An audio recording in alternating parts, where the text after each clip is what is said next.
What's up, YouTube? Combat here, and today I want to talk about Call of Duty 2017. I got some Black Ops 3 here on Stronghold on the background, so you guys can just sit back, enjoy, and listen to my ideas for Call of Duty 2017. Because of late, it seems that the lead up and the hype around Call of Duty has been bigger and better than the actual game itself. Because before Infinite Warfare was actually announced, before we ever saw a trailer for it, there was some good lead up to it because people wanted to see what the next Call of Duty was going to be, and we were pretty disappointed. But this is kind of the time where we don't really know, between kind of January and June, where people are anticipating the next game. They don't really know what's going to come next, and we have hopeful optimism that the game's actually going to be good. So I have some ideas for me personally, for me to enjoy the game, to try to change up the series that I've been playing since 2009, or really 2008, I guess. And I've fallen in love with the Call of Duty series. I want to see it succeed. I want to see it be successful and be good.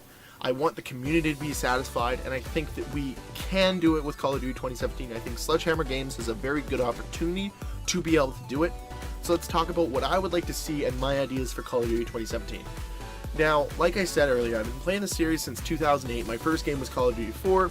I didn't really touch World at War, so I don't know that game very well, but from then on, from Modern Warfare 2 on, I've owned every single game. I have approximately 5 to 10 days or more played in every single Call of Duty game. And one of the things that I think Call of Duty was very good at least during the 2-year cycle, was we always had a new timeline. Think about it. Modern Warfare 2 was present modern day game. Then we went Black Ops 1, which was in the past, and we went back to modern. Then we went to the future with Black Ops 2. Then we went back to modern with Modern Warfare 3. All those things, right? So that was really good. That really made Call of Duty seem to change with timeline shifting. So I think with Call of Duty 2017, we have to go to the past. You saw how big Battlefield 1 was with its kind of cashing in on the fact that nobody wants future anymore. You know, they really took advantage of the community and saying, you know what, we don't want futuristic gameplay. You know, present's okay, but we would love to go back to the past. So they brought us to World War I. I think that'd be too far for the next Call of Duty. Obviously, I'd love to see Call of Duty explore that in the future, but not this year, especially with Battlefield 1 just releasing last year. I don't think it's a smart idea to go there. What I'd love to see is another Black Ops 1 era game, you know, kind of post-World War II or World at War era game, kind of around that 50s to 70s, so you could have Vietnam in there, you could have the Korean War in there, you could have stuff like that.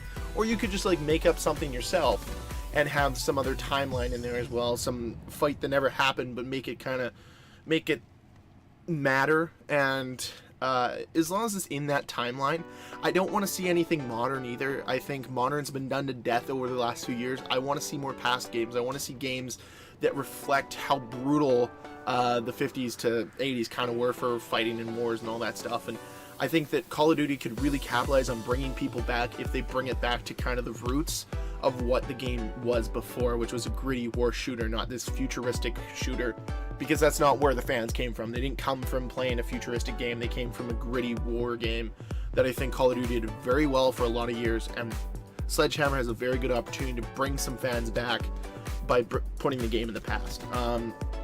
This one is one of the tougher ones because I know people like them in the game. I just don't want to see specialists return, or, you know, rigs or whatever. I don't want to see those return in the next game. And there's reasons for that, I guess. One of the biggest reasons is I don't think it will work in a, you know, post or in a pre you know, modern era. But I also just don't think that they add that much layer of gameplay to it. I think the games were great before them, and I don't think we need to see them return in every single iteration. It'd be nice to have them one out of every 3, you know, kind of Treyarch takes a specialist and they own that, or if Infinity Ward wants to do combat rigs, but we don't need to see them in every iteration from here on out. I think having them once every 3 years would be a really good, nice, fresh thing to have every 3 years, instead of saying, okay, we're gonna do specialists again.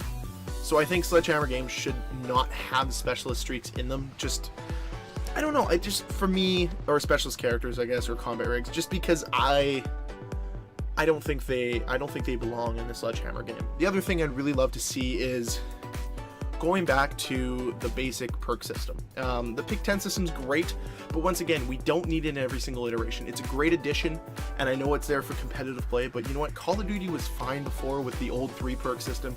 You know, there was a Call of Duty scene back in Black Ops 1, in Modern Warfare 2, in Call of Duty 4, there was competitive scene there. It'd be cool to just have the simple perks like we have in COD 4 remastered and be able to bring those into the next Call of Duty game, just to make Create a Class simple again and just try to simplify this series, because I think they've been trying to do too much to make the game innovative every year, that simplifying it, bringing it back down to its roots, will really bring a lot of fan base back. I think proper map design is huge. I think with the last few games, map design has been lackluster, and Sledgehammer needs to step their game up, because I think one of their biggest problems, at least for me with Advanced Warfare, is their maps just weren't there. They weren't very good. I didn't like the design of them. And with playing a lot of COD 4 remastered, along with playing, Modern Warfare 2, Black Ops 2, these games have great maps, and it'd be nice if Sledgehammer could figure out how to make games like these, because great maps make you want to play the game more and more and more and more. Because if you get a map that you don't like, I at least feel very disinterested in the game, because I'm like, I don't like this map. Like, for me, I get taken out of the game much quicker than if I'm playing a map I actually do enjoy. Stronghold, for instance, I like this map, I'll play it, I don't get disinterested with it, but there are a few maps in this game, like Redwood, where I'm like, I don't want to play this game because it's up. So it seems that the more Call of Duties come out, the less the maps really excite me. But that's more of a personal preference thing. The other thing that I really like to see return in the next Call of Duty iteration is really strong kill streaks, good kill streaks again. I don't know why we haven't seen a Harrier strike back in Call of Duty. It makes no sense to me, but I want to see good kill streaks. Every year they buff the kill streaks because they're not good enough. Give us really fun, good kill streaks like we had in Black Ops 1. You could even, use the Blackbird, use stealth bombers, use chopper gunner, use a gunship, those kinds of things. Strong, powerful kill streaks that people want to use and earn and work hard to get. I don't know, guys. These are just some of my ideas. Let me know what you guys want to see in Call of Duty 17. Once again, if you enjoyed this video, please hit that like button. If you want to see more from me, please hit that subscribe button. Until next time, guys, Combat signing off. Peace.